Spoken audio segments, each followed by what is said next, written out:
కింద కూడా మొత్తం ఒక షెల్ఫ్ అంతా అవార్డ్స్ తో నిండిపోయింది. ఇంకా చాలా ఉన్నాయండి. మా ఊర్లో ఉన్న అవార్డులు ఉన్నాయి, మా ఇంట్లో ఉన్న అవార్డులు ఉన్నాయి. ఇది ఆఫీస్ లో ఇవన్నీ ఒకటి పెట్టేవండి. So this are like there to be a time where 150 days 100 days 50 days అలాగే ఉండేయండి షూటింగ్ సినిమాలు. So I think majority of నా తక్కువే ఉంటాయి, 4-5 ఉంటాయి. మొత్తం అంతా మా నాన్నగారిదే ఉంటుంది అండి. ఆ షెల్ఫ్ మొత్తం మీరు చూస్తే నాన్నగారి ఎక్కువ అవార్డ్స్ ఉంటాయి. అవును. సో ఎక్కువ టైం షూటింగ్ కంటే ఇంట్లో కంటే ఇక్కడే ఎక్కువ టైం స్పెండ్ చేస్తారంట, అంటే ఇంటికంటే ఇక్కడ గెస్ట్ హౌస్ లో? అంటే తక్కువేనండి, ఇక్కడ తక్కువేనండి. I only come and have sittings అండి. Otherwise 90% I'm at home only అండి. నాకు అంటే లేజీ పర్సన్ అంటారు అండి, అలాగా. అంటే షూటింగ్ లేదు, ఇవాళ మీటింగ్స్ లేవంటే ఇంకా ఇంట్లోకి వచ్చిన హోమ్ థియేటర్ లో గేమ్స్ ఆడుకుంటుంటానండి, లేదంటే వాచ్ మూవీస్ అంతే. సో ఆఫీస్ అంటే జనరల్ గా ఎనీ ఫార్మల్ మీటింగ్స్ కానండి, anyone wants to meet me or any projects గురించి డిస్కస్ చేయడానికి, లేకపోతే కథలు చెప్పడానికి వచ్చినప్పుడు always use to come here అండి. అండ్ కమింగ్ టు ఆ ఒకటి అడక్కు, ఇది మేము రాజేంద్ర ప్రసాద్ గారి సినిమా ఒకటి చూసాం, ఆ ఒకటి అడక్కు. కానీ అది వేరు ఇది వేరు అనిపిస్తుంది చూస్తుంది. ట్రైలర్ చూసి మీరు చెప్పేస్తున్నారు క్లియర్ గా, పెళ్లి కోసం జరిగే ఒక కాన్సెప్ట్. ఇన్ని రోజులు నరేష్ గారు ఎప్పుడు కామెడీ ఫిల్మ్ చేస్తారు, వరుసగా ఒక 4-5 years నుంచి సీరియస్ సబ్జెక్ట్సే పట్టుకున్నారు. సడన్ గా కామెడీ ఫిల్మ్ చేస్తున్నప్పుడు కూడా మీకు క్వశ్చన్స్, సడన్ గా మళ్ళీ కామెడీ ఫిల్మ్ కి వచ్చారేంటి అని క్వశ్చన్స్ కూడా వస్తున్నాయి కదా? లేవండి, I think everyone is more excited. ఎందుకంటే ఐ థింక్ ఆఫ్టర్ మహర్షి, సిల్లివెల్ was my last comedy film అండి. దాని తర్వాత మహర్షి, దాని తర్వాత నాంది, మారేడుమిల్లి ప్రజానీకం, దాని తర్వాత ఉగ్రం అండి, నా స్వామి రంగ, అన్ని సీరియస్ సినిమాలు అవ్వటం, దాదాపు మధ్యలో కోవిడ్ 2 సంవత్సరాలు రావటం. So I think after 6 years I'm back into my comedy and everyone is like, అంటే నాకు బేసిక్ గా అల్లరి నరేష్ అంటే ఫస్ట్ మీకు గుర్తొచ్చింది కామెడీ గుర్తొస్తుంది. అంటే చాలా మంది అదే అంటారు. చాలా మంది ఈ సినిమా అనౌన్స్ చేసినప్పుడు అయితే ఫస్ట్ చాలా మంది వెరీ ఎక్సైటెడ్ అంటే coming back to comedy, where నా స్ట్రెంగ్త్ మీ స్ట్రెంగ్త్ ఉంది. సో అండ్ చాలా మందికి ఏంటంటే మంచి నవ్వుకునే సినిమా చాలా రోజులు చూసి, so this is what they want from me. So చాలా మంది కింద కూడా కామెంట్స్ ఏంటంటే కంటిన్యూ డూయింగ్ కామెడీ ఫిల్మ్స్ అని నేను కూడా పెడుతున్నారండి. So very happy and I'm equally excited about the film. అంటే సీరియస్ సబ్జెక్ట్ చేస్తున్నప్పుడు మీరు ఆ టైంలో చెప్పారు, షూటింగ్ టైంలో కూడా కొన్ని గెస్చర్స్ అదంతా కామెడీగా వచ్చేసినప్పుడు విజయ్ గారు కానీ వీళ్ళందరూ సార్ కొంచెం సీరియస్ గా చేద్దాం అట్లా ఇట్లా చెప్పారు. అట్లా ఈ సినిమా చేసినప్పుడు ఏమైనా సీరియస్ ఇన్ని రోజులు చేస్తున్నారు కాబట్టి అట్లా ఏమైనా వచ్చేసింది సడన్ గా క్యారెక్టర్స్ కానీ? అంటే అలా కాదు కానీ అంటే ఏమవుతుందంటే use lot of body language, general చేతులు ఎక్కువ ఉంటుందండి నాకు. So when it comes to comedy films it will be, అంటే చిన్న కామెడీ అనేది కొంచెం మోర్ ఆఫ్ యానిమేటెడ్ గా చేయాలండి కొంచెం. సో అది బాగానే వర్కౌట్ అవుతుంది. When it comes to serious film, Ugram especially Naandhi, so that guy should be using much of his hands అండి. సో నాకు జనరల్ గా అలవాటు అయిపోయింది సంవత్సరాల నుంచి అండి. సో మనకి ఏదైనా మాట్లాడుతుంటే హ్యాండ్ గెస్టర్స్ వచ్చింది. So then Vijay told me to cut it అండి, అంటే అలాగా. బట్ ఈ సినిమాకి వచ్చినప్పటికి ఏమైపోయింది అంటేనండి, ఒక ఫస్ట్ షెడ్యూల్ లో ఒక ఫైట్ స్టార్ట్ చేసాం. Suppose to be comedy fight, సినిమాలో కామెడీ ఫైట్ గా ఉంటుంది. తెలియకుండా ఉగ్రం చేసి వచ్చాం అప్పుడే. ఫుల్ ఫైట్లు 6 ఫైట్లు అన్ని చేసి వచ్చేటప్పటికి పర్ఫెక్ట్ ఈ టైమింగ్ తీసుకు మన కొడతాం జరుగుతుంటే, సార్ ఇది మరీ సీరియస్ సినిమా ఫైట్ లా కొడుతున్నారు సార్, ఇది కామెడీ సినిమా సార్, ఫన్ ఉండాలి సార్, మీ ఫన్ కావాలి, మీ బాడీ లాంగ్వేజ్ కావాలంటే అట్లా మర్చిపోయి, అంటే అది తెలియకుండా యాక్షన్, అంటే మనకు ఫైట్లు చేసేటప్పుడు అది వచ్చేసిందండి. దాని తర్వాత డైరెక్టర్ వచ్చి 2-3 సార్లు గుర్తు చేసాడండి, కొంచెం బాడీ లాంగ్వేజ్ సీరియస్ గా వచ్చేస్తుంది సార్, మనది కొంచెం కామెడీ సినిమా సార్, కొంచెం కంట్రోల్ చేయండి. ఓకేనండి. సో దాట్స్ వన్ థింగ్ అండి. అంటే మనం ఒకసారి ఏమవుతుందంటే కంటిన్యూషన్ ఆఫ్ ఆ షూటింగ్ నుంచి ఈ షూటింగ్ వచ్చేటప్పటికి మనకు చిన్న మైండ్ లో ఉండిపోతుందండి. So somewhere I think directors has to come and talk, ఇది కొంచెం ఇదవుతుంది అని. దాట్స్ ఓన్లీ టైం అండి. ఇంకా కామెడీ అంతా మిగతాదంతా it like more of a flowing. ఎందుకంటే కిషోర్ ఆల్రెడీ వర్క్ అంటే చాలా సినిమాలు చేస్తున్నాం. సో అందరూ ఆర్టిస్టులు అందరితో చిన్న కామెడీ టైమింగ్ అంతా కరెక్ట్ గానే ఉంటుందండి. ఒక ఫైట్ లో మాత్రం కొంచెం సీరియస్ బాడీ లాంగ్వేజ్ వచ్చిందని మా డైరెక్టర్ 1-2 సార్లు చెప్పాడు అంతే. కానీ ఇన్ని సబ్జెక్ట్స్ తర్వాత ఒక కామెడీ ఫిల్మ్ తో మీరు వస్తున్నారంటే, అంటే అన్ని రోజులు మేము ఒక కామెడీ స్టార్ గా మిమ్మల్ని చూసి ఇప్పటికీ యూట్యూబ్ లో మేము ఎంజాయ్ చేస్తా, మళ్ళీ వస్తుందంటే ఎక్స్పెక్టేషన్స్ భయంకరంగా ఉంటాయి మీ మీద. ఎలాంటి ఎక్స్పెక్టేషన్స్ తో మేము సినిమా చూడొచ్చు, ఎక్స్పెక్టేషన్స్ ఎంతవరకు రీచ్ అవబోతున్నారు? అంటే ఈ సినిమా మీరు చూడగానే అందరూ ఏమనుకుంటే కామెడీ ఉంటుందండి. బట్ ఇట్స్ లైక్ అగైన్ నేను నాంది ప్రీ రిలీజ్ అనుకుంటాను, నాకు చెప్పింది గుర్తుంది.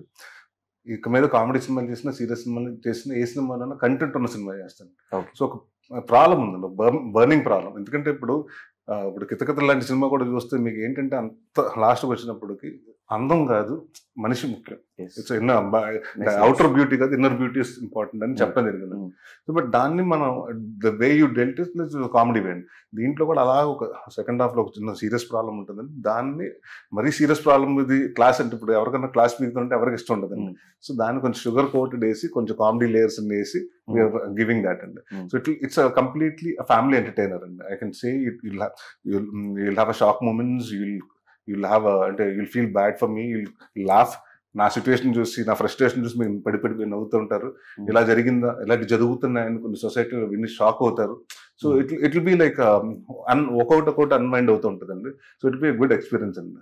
అంటే టీజర్ లో పాన్ ఇండియా ప్రాబ్లం ఇది అని చెప్పారు. పాన్ ఇండియా ప్రాబ్లం ఏంటి అసలు? ఏ ప్రాబ్లం అసలు? పెళ్లి కాకపోతే పాన్ ఇండియా ప్రాబ్లమే కదండి.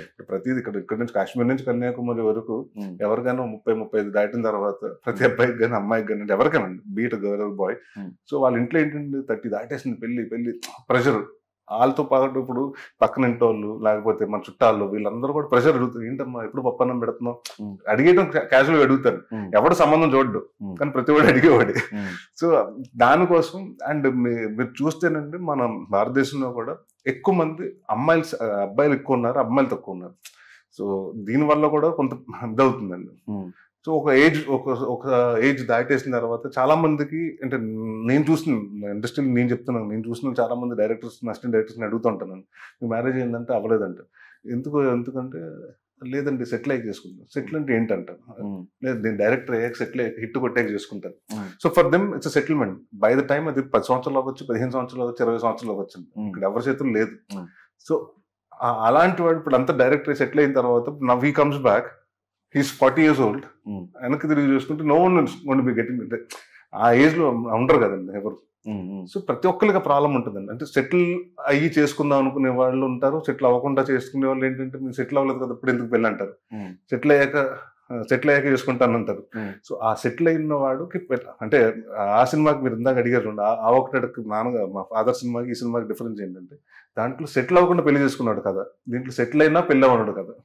సో దీంట్లో వచ్చి ఫన్, దీంట్లో వచ్చి ప్రాబ్లమ్స్, దీంట్లో వచ్చి ఈ ఫ్రస్ట్రేషన్స్, ఆడు కోపం, ఆడు ఎలాగా the way he handles, it will be all humorous. కానీ మీరు చెప్పండి, పెళ్ళి అనేది 30 years తర్వాత చేసుకోవడం బెస్ట్, సెటిల్ అయిన తర్వాత, సెటిల్ కాకముందు చేసుకోవడం బెస్ట్?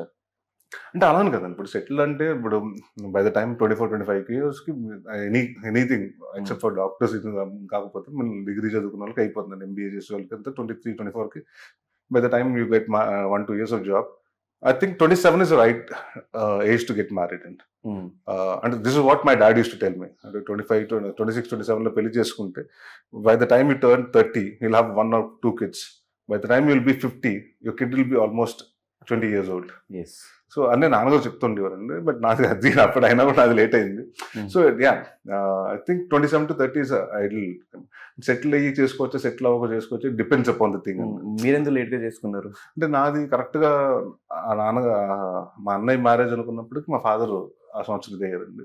దాని తర్వాత so 1 year we have to wait for my brothers to get. దాని తర్వాత మళ్ళీ 1 year తర్వాత మళ్ళీ దొరకాలి కదండి, సంబంధాలు దొరకకుండా 2012లో రాజేష్కి అయిందండి. 2015 టుక్ మీ 3 years. బట్ నేను ఇండస్ట్రీలో వచ్చిన తర్వాత చూస్తున్నప్పుడు ఇండస్ట్రీలో ఎవరున్నా వాళ్ళందరూ 30 తర్వాత చేసుకున్నారు. ఆ క్యాలిక్యులేషన్స్ అని నాకు అర్థం కాలేదు. అదే మారిపోయినాయండి. అంటే ఇప్పుడు నేను కూడా మా మదర్ అడుగుతుంటే ఆ వరుసగా సుడిగాడి తర్వాత హ్యాడ్ ఫ్లాప్స్ ఉండే, 2012 తర్వాత హ్యాడ్ ఫ్లాప్స్, వరుసగా ఫ్లాప్స్ ఉంటే మా మదర్ వచ్చి ఇప్పుడు ఎందుకు అసలే ఫ్లాప్ ఉన్నాను, ఇప్పుడు పెళ్ళేంటి అంటే మరి ఇన్ని సంవత్సరాలు హిట్లో ఉన్నావు కదా అప్పుడు చేసుకోలేదు ఏంటంటే. So the thing is like you just need to postpone it అండి. ఎవరికి I think every guy wants to be single అండి, or anyone wants to get guy or girl, వాళ్ళకి సింగిల్ గా ఉండాలనుకుంటారు. బట్ ఇక్కడ ఏంటంటే అడిషనల్ ప్రెషర్స్ ఉంటాయి, ఫ్యామిలీ, వీళ్ళు, సొసైటీ అన్ని.